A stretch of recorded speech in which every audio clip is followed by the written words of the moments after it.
Peu de femmes osent regarder la vérité en face quand elles franchissent le cap des 50 ans. Il ne s'agit pas seulement de rides ou de cheveux gris, mais de ce silence pesant qui s'installe dans le cœur. Et si tout ce que vous avez vécu jusqu'à présent n'était qu'une répétition? Pendant que la plupart se résignent à survivre dans la routine, il y a celles qui, comme vous, sentent au fond d'elles une urgence impossible à ignorer. Et si cette inquiétude n'était pas le signe d'un échec, mais l'appel final pour vraiment vous réveiller? Et si cet appel silencieux venait aussi de toutes les femmes avant vous, celles qui n'ont jamais eu la chance de choisir leur récit, mais dont la force discrète coule encore dans vos veines? Qu'est-ce qui sépare celles qui se contentent de subir de celles qui décident de faire de leur propre existence une légende? Aujourd'hui, personne n'échappe à cette question que Jung a lancée au monde. Qui refuse de s'éveiller risque de mourir vivante. Avez-vous remarqué comment, après 50 ans, l'entourage commence à agir comme si votre histoire touchait à sa fin?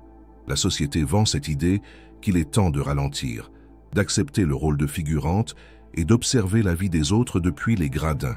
Mais la vérité brutale et libératrice, c'est que ce pourrait être le seul moment réel où vous êtes libre d'écrire votre propre scénario. Cette peur de disparaître, de ne plus être remarqué, de devenir juste un souvenir flou, ce n'est pas de la faiblesse, c'est le moteur de la transformation. Jung disait qu'après l'apogée de la jeunesse, l'âme exige une réinvention ou elle dépérira. Êtes-vous prête à entendre ce cri ou allez-vous passer le reste de vos jours à anesthésier le vide? Personne ne parle de cette angoisse silencieuse qui rôde chaque nuit blanche après 50 ans. L'insomnie n'est plus liée au travail ou aux factures, mais à ce vieux dilemme. Ai-je vécu ou ai-je seulement répété? C'est à ce moment que la plupart abandonnent, mais les rares qui acceptent de regarder l'abîme en face trouvent la chance d'une seconde naissance. L'appel de Jung n'était pas seulement philosophique, c'était une invitation à l'affrontement radical. Et si le temps perdu pouvait devenir le carburant d'un recommencement inédit? Et si vous, justement maintenant, pouviez choisir de ne pas mourir d'ennui, mais de renaître avec un but? Peut-être n'avez-vous jamais entendu quelqu'un dire cela, mais à 50 ans, la vie n'est même pas proche de sa fin. Bien au contraire, pour celles qui osent, elle ne fait que commencer. L'erreur est de confondre maturité et résignation, vieillir et renoncer. Jung fut celui qui pointa, sans détour, que la seconde moitié de la vie exige encore plus de courage que la première. Seule celle qui accepte de traverser le désert de sa propre peur peut enfin trouver un sens qui ne dépend de l'approbation de personne.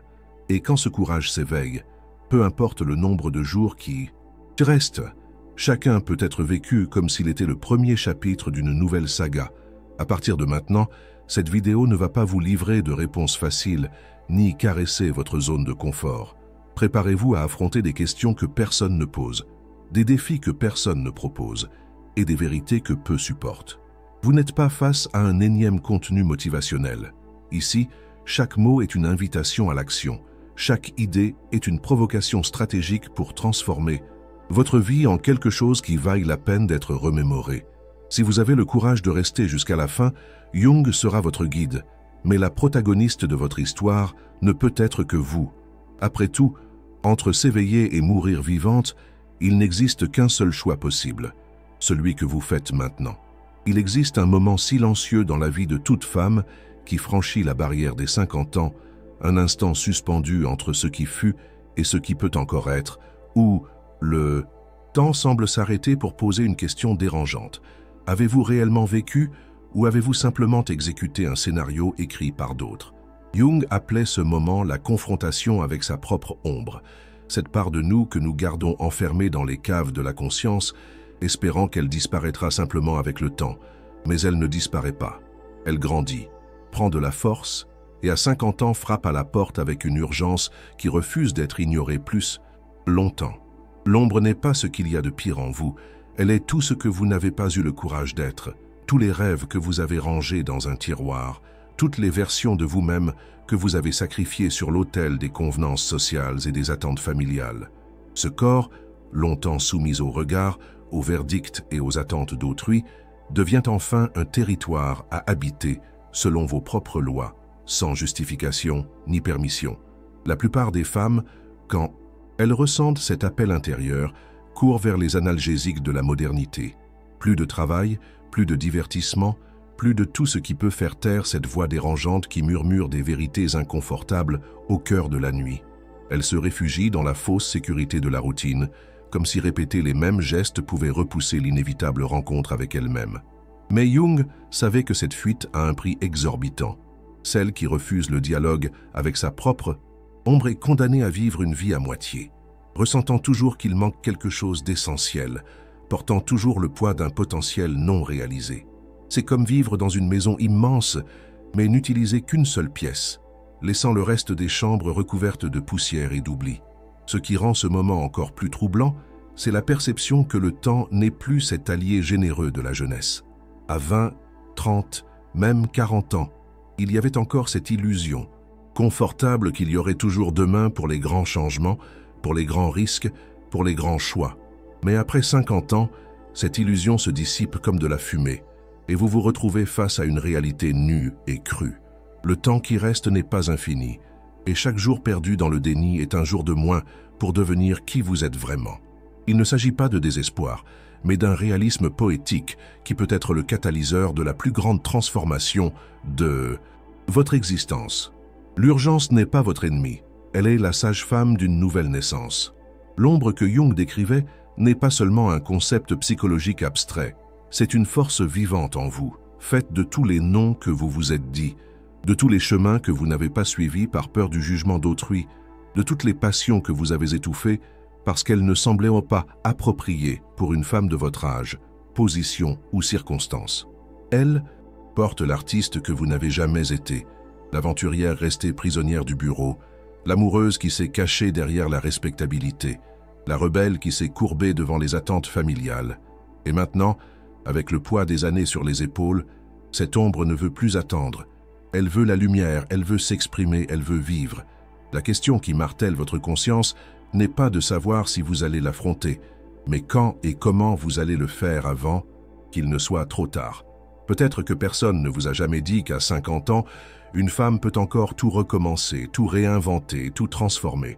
Cette société qui vous murmure qu'il est temps de vous effacer se trompe lourdement.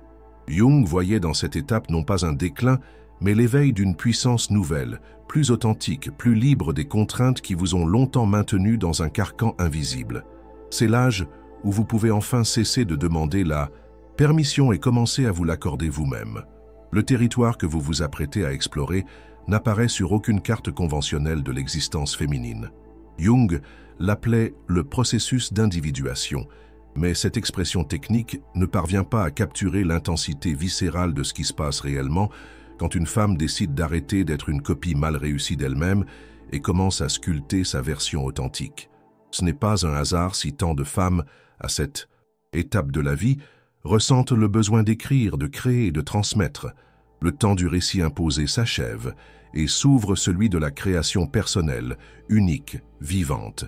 C'est comme se réveiller d'un long rêve et réaliser que vous jouiez le mauvais rôle dans votre propre vie, portant des masques que vous n'aviez pas choisis, suivant un script que d'autres avaient écrit pour vous. L'individuation n'est pas un joli concept pour conférences inspirantes. C'est un processus douloureux, désorientant et absolument nécessaire de déconstruction et reconstruction de votre propre identité. Pensez aux décennies que vous avez passées à essayer de correspondre aux attentes des autres. Des parents qui voulaient que vous soyez sage, du conjoint qui avait besoin de sécurité, des enfants qui attendaient un modèle de dévouement, de la société qui exigeait que vous soyez toujours souriante, toujours disponible, toujours accommodante. Chacune de ces attentes a créé une couche sur votre vraie nature, comme de la peinture sur une œuvre d'art originale. Avec le temps, vous avez même oublié qu'il y avait quelque chose d'authentique sous toutes ces couches. Mais l'individuation exige que vous grattiez tout cela, même si cela fait mal, même si cela laisse des cicatrices, même si les gens autour ne reconnaissent plus celle que vous devenez. C'est un acte de courage archéologique. Fouillez votre propre âme jusqu'à trouver ce qui a toujours été là, attendant d'être découvert. La résistance à ce processus ne vient pas seulement de l'extérieur, mais principalement de l'intérieur. Votre propre esprit, habitué à la prévisibilité de la persona sociale que vous avez construite, va lutter contre toute tentative de changement radical. Il va murmurer des peurs ancestrales. Et si vous n'étiez plus accepté? Et si on découvrait que vous êtes une imposture?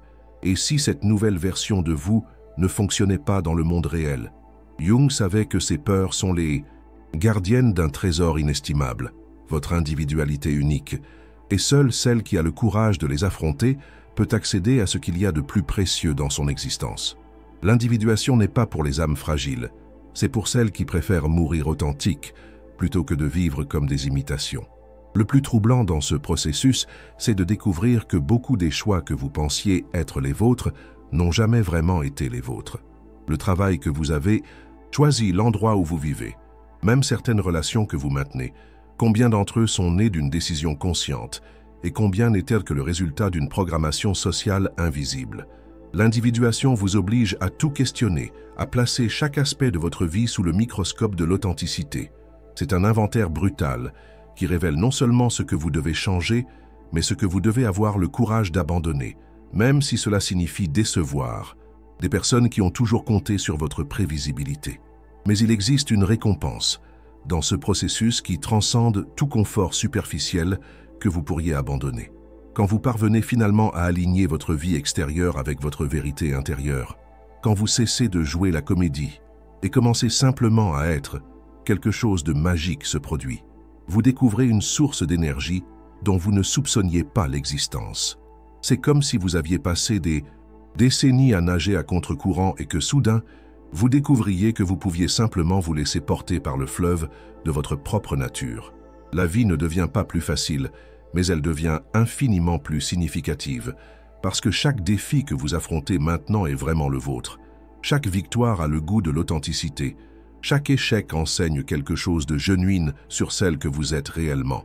Il y a un phénomène que Jung a observé avec une précision chirurgicale et que la plupart des femmes expérimentent sans jamais le comprendre complètement. Cette sensation croissante de vide qui accompagne l'apparent succès de la vie adulte. Vous construisez la carrière, formez la famille, accumulez les biens, remplissez tous les objectifs que la société établit comme marqueurs d'une vie réussie, mais vous vous réveillez encore au milieu de la nuit avec une question dévastatrice qui résonne dans votre poitrine. C'est tout.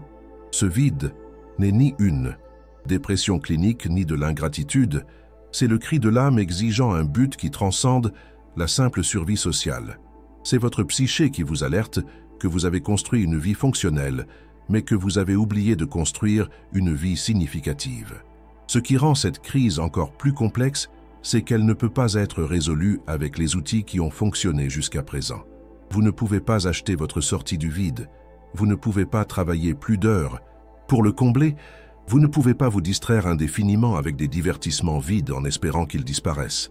Le vide existentiel exige une réponse existentielle, une quête de sens qui va au-delà des conquêtes matérielles ou de la reconnaissance sociale.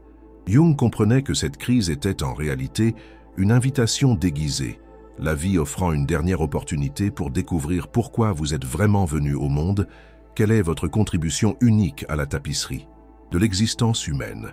La quête de sens après 50 ans a une urgence différente de celle que nous menons dans la jeunesse. Quand vous étiez jeune, vous pouviez expérimenter des identités comme on essaye des vêtements, en rejetant les unes et en testant les autres sans grandes conséquences. Mais après 50 ans, chaque choix porte un poids plus lourd, parce que vous savez, consciemment ou non, que le temps pour de grands changements se resserre. Cela ne devrait pas vous paralyser. Cela devrait vous libérer.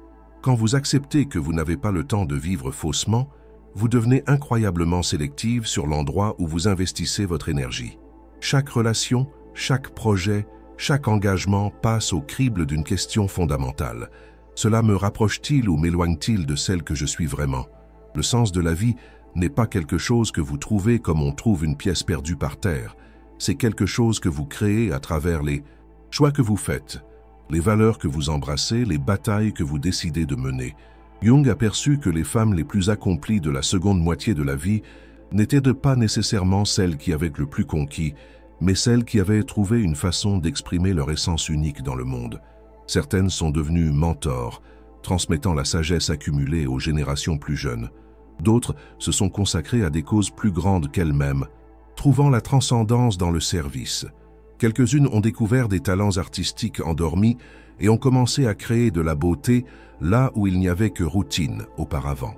Ce qu'elles avaient toutes en commun était le courage d'arrêter de demander « Qu'est-ce que le monde attend de moi ?» et de commencer à demander « Qu'est-ce que j'ai à offrir au monde ?» La transformation du vide en but ne se fait pas du jour au lendemain, mais commence par un acte simple et révolutionnaire, la décision d'arrêter de vivre en pilote automatique. Quand vous prêtez vraiment attention à votre vie, pas seulement aux événements extérieurs, mais à vos sentiments, vos réactions, vos rêves nocturnes, vos rêveries diurnes, commencent à émerger des motifs qui révèlent vos véritables inclinations. Peut-être remarquez-vous que vos moments de plus grande joie arrivent quand vous aidez d'autres personnes. Peut-être découvrez-vous que votre énergie se renouvelle quand vous êtes en contact avec la nature, ou quand vous créez quelque chose de vos propres mains, ou quand vous apprenez quelque chose de complètement nouveau. Ce ne sont pas des détails insignifiants, ce sont des indices précieux laissés par votre âme sur le chemin que vous devriez suivre. Il existe une vérité que peu ont le courage d'admettre. La plupart des femmes vivent toute leur vie en fuyant leur propre mort, mais ne s'arrêtent jamais pour penser qu'elles fuient peut-être aussi leur propre vie. Jung comprenait que la conscience de la mortalité ne devrait pas être une source de désespoir, mais le carburant le plus puissant pour une existence authentique. Quand vous intégrez vraiment le fait que vos jours sont comptés, non pas comme une idée abstraite, mais comme une réalité palpable qui imprègne chaque choix, quelque chose de fondamental se réorganise en vous. Les petites préoccupations perdent leur force, les peurs sociales se révèlent ridicules et vous gagnez une clarté cristalline sur ce qui compte. Vraiment, la proximité de la mort n'est pas morbide, elle est libératrice. Elle coupe à travers toutes les illusions et vous place face à la question la plus importante que vous puissiez vous poser. Si vous saviez que vous n'avez plus que quelques années de vie consciente, comment choisiriez-vous de les vivre? La réponse à cette question inclut rarement plus de temps dans les embouteillages, plus d'heures dans des réunions vides, plus d'énergie gaspillée dans des relations toxiques, ou plus de soirées perdues devant la télévision. La proximité de la mort révèle la préciosité effrayante de chaque moment et vous oblige à être sélective d'une manière que vous n'aviez jamais été auparavant. Il ne s'agit pas de vivre dans la précipitation, il s'agit de vivre avec un but. Ce qui rend cette conscience encore plus puissante, c'est qu'elle dissout la peur du jugement d'autrui, qui est peut-être le plus grand limitateur de l'expression authentique féminine. Quand vous comprenez viscéralement que vous et vos critiques êtes des êtres temporaires naviguant dans une existence brève, le pouvoir qu'ils ont sur vos choix s'évapore simplement. Pourquoi gaspiller les quelques années précieuses qui restent à essayer de plaire à des personnes qui, elles aussi, ne font qu'improviser sur cette scène appelée vie? Pourquoi reporter vos rêves par peur de l'opinion d'individus qui, comme vous, ne font qu'improviser dans ce théâtre de l'existence? La conscience de la mortalité ne vous rend pas imprudente, elle vous rend courageuse. Jung observait que les femmes qui parvenaient à embrasser cette vérité expérimentaient un phénomène qu'il appelait « renaissance psychologique ». C'était comme si une version plus jeune et craintive d'elle-même mourait, cédant la place à une version plus sage et intrépide. Cette nouvelle version ne gaspillait pas d'énergie avec des regrets sur le passé, ni avec des anxiétés sur un futur qui n'arriverait peut-être jamais. Elle se concentrait entièrement sur le présent, mais un présent chargé de signification, où chaque action est choisie consciemment, chaque mot est prononcé avec intention, chaque relation est cultivée ou abandonnée selon des critères authentiques. L'acceptation de la mortalité révèle aussi quelque chose de surprenant sur l'héritage. La plupart des femmes pensent à l'héritage comme quelque chose de grandiose, monument, fortune, exploits historiques. Mais le véritable héritage est beaucoup plus subtil, infiniment plus puissant. C'est l'impact que votre authenticité a sur les personnes qui vous entourent. Quand vous cessez de faire semblant, quand vous arrêtez de jouer un rôle, quand vous vous permettez simplement d'être celle que vous êtes, vous donnez une permission tacite aux autres de faire de même. Votre courage d'être vulnérable inspire du courage chez les autres. Votre décision de prioriser le sens plutôt que le statut plante des graines dans des esprits qui ne germeront peut-être que des années plus tard. Votre exemple d'une vie vécue consciemment devient un phare pour celles qui sont encore perdues dans l'obscurité de la conformité sociale. En embrassant votre vérité, vous éclairez non seulement votre propre chemin, mais aussi celui de vos filles, de vos sœurs, de vos amis, et même de toutes les femmes qui un jour croiseront votre regard. C'est un héritage qui n'a pas besoin de monument parce qu'il se perpétue à travers les vies qu'il touche, les transformations qu'il inspire, les vérités qu'il aide les autres à découvrir sur elles-mêmes. Le voyage d'éveil que vous entreprenez en questionnant votre existence à 50 ans ne concerne pas seulement votre parcours personnel. Il résonne avec un modèle archétypique que Jung identifiait comme fondamental à l'expérience féminine. Le besoin de mourir symboliquement pour renaître transformé. Il ne s'agit pas d'une mort physique, mais de la mort nécessaire de toutes les versions obsolètes de vous-même qui ne servent plus la femme que vous êtes devenue. C'est un processus qui exige un deuil. Deuil de la jeunesse perdue, des chemins non empruntés, des opportunités gaspillées, des versions de vous-même qui n'ont jamais eu l'occasion de s'épanouir complètement. Mais ce deuil n'est pas une fin. C'est un nettoyage, un vidage du superflu pour faire place à l'essentiel. La renaissance symbolique qui se produit à cette étape de la vie a des caractéristiques uniques qui la différencient de toutes les autres transformations que vous avez traversées. Enfant, vous changiez parce que vous grandissiez. Adolescente, vous changiez parce que vous découvriez. Jeune adulte, vous changiez parce que vous exploriez. Mais après 50 ans, vous changez parce que vous choisissez consciemment qui vous voulez être avec le temps qui reste. C'est une transformation délibérée, intentionnelle, basée non sur la pression extérieure, mais sur la sagesse accumulée et la clarté sur vos valeurs fondamentales. Vous n'essayez plus de vous adapter au monde, vous créez votre propre monde, un qui reflète votre vérité intérieure. Ce processus de renaissance commence fréquemment par ce que Jung appelait la nuit noire de l'âme, une période de désorientation profonde où tout ce que vous pensiez savoir sur vous-même est remis en question. Cela peut se manifester comme une crise de la cinquantaine traditionnelle, mais pour celles qui ont le courage de plonger profondément, elle devient quelque chose de beaucoup plus significatif. Une opportunité de redessiner complètement la carte de votre propre existence. Pendant cette phase, vous pouvez vous sentir perdu, déconnecté de celle que vous étiez, incertaine de celle que vous devenez. Cette désorientation n'est pas un signe que quelque chose va mal. C'est la preuve que quelque chose de profondément juste se produit enfin.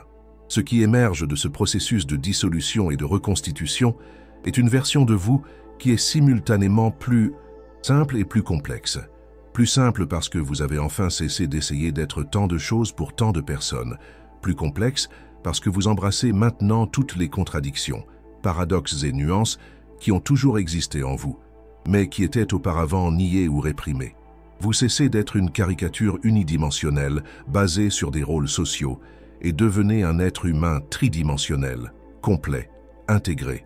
C'est comme si vous aviez passé des décennies à vous regarder dans un miroir déformant et que vous trouviez finalement un qui reflète votre image réelle.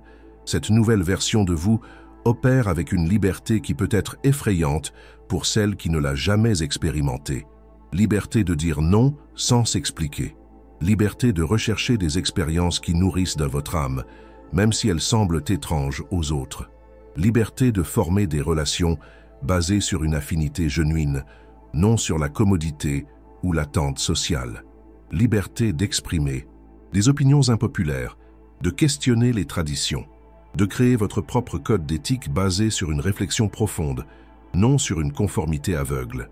C'est une liberté qui s'accompagne de responsabilité. La responsabilité d'utiliser cette autonomie conquise pour créer quelque chose de significatif, pour contribuer de manière unique au monde, pour vivre d'une façon qui honore à la fois la femme que vous avez été et celle que vous devenez. Jung savait que cette transformation n'était pas un luxe réservé aux privilégiés, mais un droit de naissance de toute femme qui ose questionner les limites qu'on lui a imposées. C'est le moment où vous cessez de demander la permission d'exister pleinement et commencez à vous l'accorder vous-même, sans excuse, sans justification, avec la grâce souveraine de celle qui a enfin compris sa propre valeur. Le moment le plus crucial dans cette journée de transformation est quand vous réalisez que toute la sagesse accumulée au cours de 5 décennies ne vaut rien si elle n'est pas traduite en action. Jung ne s'intéressait pas à créer des philosophes de salon, il voulait éveiller des guerrières de l'authenticité, des femmes disposées à incarner leurs découvertes intérieures dans le monde concret. L'individuation n'est pas un exercice intellectuel, c'est un engagement existentiel.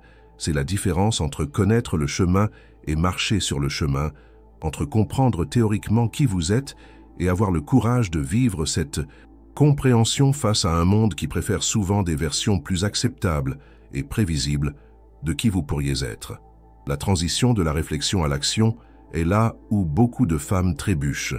Il est confortable de rester dans le royaume des idées, des insights, des épiphanies qui arrivent pendant des lectures inspirantes ou des conversations profondes. Mais Jung savait que les insights sans implémentation ne sont que du divertissement intellectuel. La vraie transformation se produit quand vous sortez de la zone de confort de la contemplation et entrez dans le territoire risqué de la manifestation. Cela peut signifier des changements drastiques, quitter un emploi qui draine votre énergie, terminer des relations qui ne nourrissent plus celle que vous êtes devenue, déménager dans un lieu qui résonne avec votre nouvelle identité. Ou cela peut signifier des changements subtils mais profonds, la façon dont vous communiquez, les limites que vous établissez, les priorités que vous embrassez. Ce qui rend cette transition particulièrement challenging après 50 ans, c'est que vous n'avez plus le luxe de l'ignorance sur les conséquences de vos choix. Quand vous étiez jeune, vous pouviez prendre des décisions impulsives parce qu'il y avait du temps pour corriger les erreurs, pour recommencer, pour expérimenter de nouvelles directions. Mais maintenant, chaque choix porte plus de poids parce que vous comprenez viscéralement que le temps est une ressource finie. Cela peut paralyser certaines, mais pour celles qui embrassent cette réalité, elle devient une source de pouvoir extraordinaire. Quand vous savez que chaque action compte, vous devenez incroyablement focalisé, incroyablement intentionnel, incroyablement efficace. L'action authentique qui émerge de cette conscience a une qualité différente de tout ce que vous avez fait auparavant. Elle n'est pas mue par une ambition aveugle, par un besoin d'approbation ou par la peur de l'échec. Elle est mue par un sens profond d'alignement entre qui vous êtes et ce que vous faites. Chaque projet que vous embrassez résonne avec vos valeurs fondamentales. Chaque relation que vous cultivez reflète votre compréhension mature de ce que signifie une connexion genuine. Cette authenticité en action crée un champ magnétique autour de vous qui attire des personnes et des opportunités alignées avec votre nouvelle fréquence. Vous cessez de gaspiller de l'énergie à essayer de convaincre des personnes qui ne sont pas prêtes à comprendre votre évolution et commencez à attirer naturellement celles qui reconnaissent et valorisent la genuinité que vous incarnez maintenant. Nous arrivons au territoire où les mots commencent à faillir et seule l'expérience vécue peut communiquer complètement ce que signifie être pleinement vivante à 50 ans ou au-delà. Jung comprenait qu'il existe un type de sagesse qui ne peut être atteint qu'à travers l'intégration complète de tout ce que vous avez été, tout ce que vous êtes et tout ce que vous pouvez encore devenir. Ce n'est pas une sagesse livresque, mais une sagesse incarnée qui pulse dans votre sang, qui informe chaque respiration, qui transforme chaque moment ordinaire en une opportunité d'exprimer la plénitude de votre être. C'est quand vous cessez enfin d'être une touriste dans votre propre vie et devenez la protagoniste d'une histoire que vous seul pouvez raconter. Cette intégration finale ne se produit pas d'un coup, comme un interrupteur qui s'allume, mais comme une aube graduelle qui illumine des paysages intérieurs dont vous ne soupçonniez pas l'existence. Vous commencez à percevoir des connexions entre des événements apparemment déconnectés de votre vie, des motifs qui se répètent, des leçons que l'existence a tenté de vous enseigner sous différents déguisements au fil des décennies. Le travail que vous avez choisi, les relations que vous avez cultivées, les crises que vous avez affrontées, les joies que vous avez expérimentées, tout cela se révèle comme partie d'un design plus grand, une éducation sur mesure pour développer exactement les qualités dont vous aviez besoin pour devenir celle que vous devenez maintenant.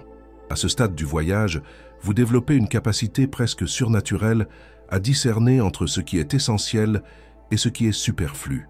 Votre attention devient un laser, coupant à travers toutes les distractions et se concentrant uniquement sur ce qui nourrit votre âme et sert votre but le plus élevé. Vous cessez de gaspiller de l'énergie dans des conversations vides, des engagements inutiles, des préoccupations qui ne mènent nulle part. Chaque oui que vous donnez est conscient, délibéré, aligné.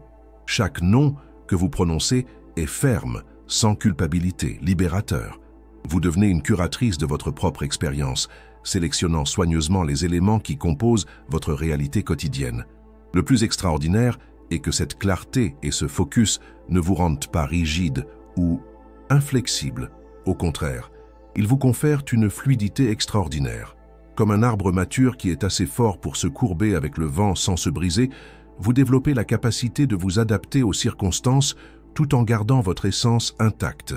Vous pouvez naviguer dans des situations complexes avec une grâce qui vient de savoir exactement qui vous êtes et ce que vous représentez. C'est la promesse que Jung offrait à celles assez courageuses pour embarquer dans le voyage de l'individuation.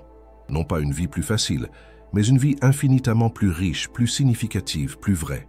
Une vie où chaque jour porte le potentiel de révélation, où chaque interaction peut être un acte d'amour ou de création, où chaque choix est une opportunité d'honorer à la fois votre singularité et votre connexion avec quelque chose de plus grand que vous-même.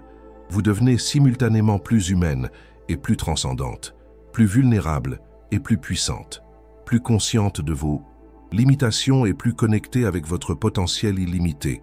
Si ces mots ont résonné en vous, si quelque chose s'est réveillé pendant que vous écoutiez, sachez que ce n'est pas un hasard.